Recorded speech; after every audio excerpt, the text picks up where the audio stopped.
اعوذ باللہ من الشیطان اللعین الرجیم، بسم اللہ الرحمن الرحیم۔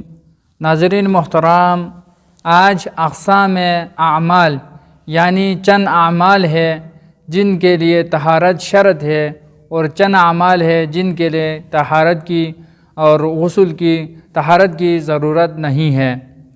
چند اعمال اس طرح کے ہیں جن کے لیے طہارت یعنی جائز ہونے کے لیے سبب بنتا ہے۔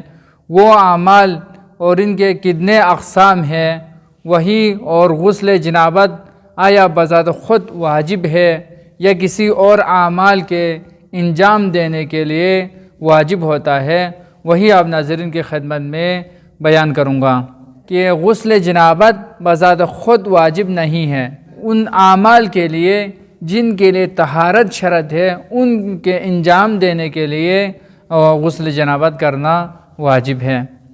نمبر 1 ہے کہ وہ مقامات جن کے لیے غسل جنابت واجب ہے، ان اعمال کو انجام دینے کے لیے جن میں باطہارت ہونا شرط ہے، یعنی چند اعمال ہے جن میں شرط ہے کہ طہارت کے ساتھ ہو، غسل کے ساتھ ہو، وضو کے ساتھ ہو۔ اگر غسل کے بغیر وہ اعمال انجام دے تو وہ صحیح نہیں ہے، وہ باطل ہے۔ ان اعمال کے انجام دینے کے لیے غسل کرنا واجب ہے۔ مثال کے طور پر نماز یومیہ ہے، دن کے جو 5 وقت کے نمازیں ہیں ان کے لیے غسل کرنا، غسل جنابت کرنا واجب ہے، لیکن بعض اعمال کے لیے غسل جنابت واجب نہیں ہے۔ مثال کے طور پر نماز میت ہے، نماز میت واجب ہے لیکن اس کے انجام دینے کے لیے طہارت شرط نہیں ہے۔ اب غسل کیے بغیر، غسل جنابت کیے بغیر، وضو کیے بغیر، طہارت کیے بغیر نماز جنازہ پڑھ سکتے ہیں۔ اور اسی طرح سجدہ سہو کے لیے، سجدہ شکر کے لیے، یا قرآن کے جو سجدے واجب ہے لیکن واجب سجدے کرنے کے لیے طہارت شرط نہیں ہے۔ نمبر 2 وہ مقامات جہاں پر غسل جنابت عمل کے جائز ہونے کا سبب بنتا ہے۔ بذات خود ان اعمال کے انجام دینے کے لیے غسل واجب نہیں ہے، لیکن ان اعمال کے جائز ہونے کے لیے غسل کرنا واجب ہوتا ہے۔ مثال کے طور پر قرآن کی آیات کو مس نہیں کر سکتے ہیں، حرام ہے، لیکن مس کرنے کے لیے غسل کرنا ضروری ہے۔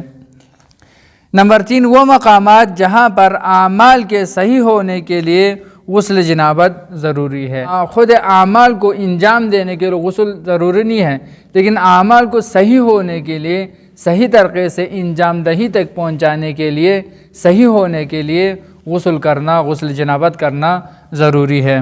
مثال کے طور پر مستحب نمازیں، مستحب نمازوں کے لیے خود نماز پڑھنا مستحب ہے لیکن ان کے لیے طہارت شرط ہے۔ طہارت کے بغیر، غسل جنابت کیے بغیر، وضو کیے بغیر مستحب اعمال صحیح نہیں ہوتا ہے۔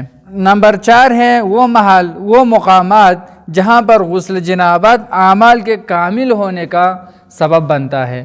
خود اعمال تو صحیح ہے، غسل جنابت کے بغیر بھی وہ عمل انجام دے سکتے ہیں، لیکن ان کے کامل ہونے کے لیے، مکمل ثواب ملنے کے لیے، کامل ہونے کے لیے طہارت شرط ہے۔ پہلے بھی مثال دیا ہے نماز میت، نماز میت واجب ہے، اس کے لیے طہارت شرط نہیں ہے، لیکن اس کو کامل یعنی مکمل ثواب ملنے کے لیے مستحب ہے۔ طہارت کے ساتھ نماز میت پڑھنا یہ مستحب ہے، یعنی کامل طور پر ثواب ملنے کے لیے اب غسل جنابت کرے یا طہارت کے ساتھ، یعنی وضو نہیں ہے تو وضو کے ساتھ کرے۔ قرآن کی تلاوت کرنا، قرآن کی تلاوت کرنے کے لیے غسل جنابت کرنا ضروری نہیں ہے، لیکن کیا ہے مکمل ثواب ملنے کے لیے طہارت کرے، وضو کرے، پھر اس کے بعد قرآن کی تلاوت کرے۔ نمبر 5 ہے وہ مقامات جہاں پر اعمال کی کراہت کو ختم کرنے کے لیے غسل جنابت کرنا ضروری ہے۔ مثال کے طور پر حالت جنابت میں سونا، غسل جنابت واجب ہونے کے بعد سو جانا یہ کراہت ہے، لیکن سونے سے پہلے غسل جنابت کرے، یہ کراہت ختم ہو جاتی ہے۔ یا اگر غسل نہ کرے، کم از کم وضو کرے، وضو کر کے سو جائے تو وہ کراہت ختم ہو جاتی ہے۔ یا غسل جنابت کے حالت میں کوئی چیز کھانا پینا یہ بھی مکروہ ہے، لیکن آپ وضو کر کے ہاتھ منہ دھو کے اگر چیز کھائے تو اس صورت میں وہ کراہت ختم ہو جاتی ہے۔ اللہم صلی علی محمد و آل محمد، والسلام ورحمۃ اللہ وبرکاتہ۔